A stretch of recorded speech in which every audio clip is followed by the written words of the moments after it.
ನಮಸ್ಕಾರ, ನಾನು ನಾಗರಾಜ್ ಶ್ರೀಧರ್ ಶೆಟ್ ಅಂತ. ಈಗಾಗಲೇ ನಾವು ಉತ್ತರ ಕನ್ನಡ ಜಿಲ್ಲೆ ಕುಮಟಾ ತಾಲೂಕಿನಿಂದ ಮಾತಾಡ್ತಿದ್ದೀನಿ.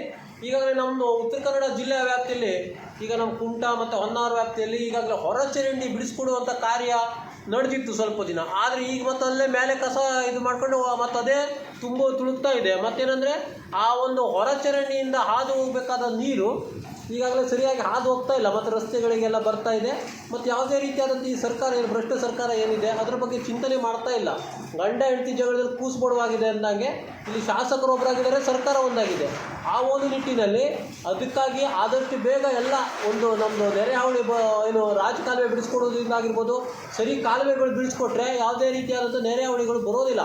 ಆ ಒಂದು ನಿಟ್ಟಿನಲ್ಲಿ ಈಗಾಗಲೇ ಕಾಲುವೆಯನ್ನು ಬಿಡಿಸ್ಕೊಡುವಂಥ ಕೆಲಸ ಮಾಡಬೇಕು. ಮತ್ತು ರಾಜಕಾಲುವೆ ಮ್ಯಾಪನ್ನು ತೆಗೆದು ನಕಾಶೆಯನ್ನು ತೆಗೆದು ಇದ್ರದ್ದು ಬಿಡಿಸ್ಕೊಡುವಂಥ ಕೆಲಸ ಮಾಡಿದರೆ ಎಲ್ಲೂ ನೆರೆಹಾವಳಿ ಬರುವಂಥದ್ದು ಮತ್ತು ಜನರಿಗೆ ತೊಂದರೆ ಆಗುವಂಥದ್ದು ಪರಿಹಾರ ಕೊಡುವಂಥ ಕೆಲಸನೇ ಇರುವುದಿಲ್ಲ. ಈಗಾಗಲೇ ಆಡಳಿತದ ಸರ್ಕಾರ ಏನು ಯಾವುದೇ ರೀತಿಯಾದಂಥ ಒಂದು ಕಾಲುವೆಯನ್ನು ಬಿಡಿಸ್ಕೊಡುವಂಥ ಕೆಲಸನೂ ಮಾಡಿಲ್ಲ. ಮಾಡಿದ್ರೂ ಕೂಡ ಅಲ್ಲಿ ಪುರಸಭೆಯವರು ಮೇಲೆ ಹಾಕ್ತಾರೆ ಮತ್ತು ಅದು ಗಟ್ಟರಕ್ಕೆ ಹೋಗಿ ಬೀಳ್ತಾ ಇದೆ, ಅದಕ್ಕೆ ಚರಂಡಿಗೆ ಹೋಗಿ ಬೀಳ್ತದೆ. ಆ ಒಂದು ನಿಟ್ಟಿನಲ್ಲಿ ಹೇಳ್ತಾ ಇದೆ.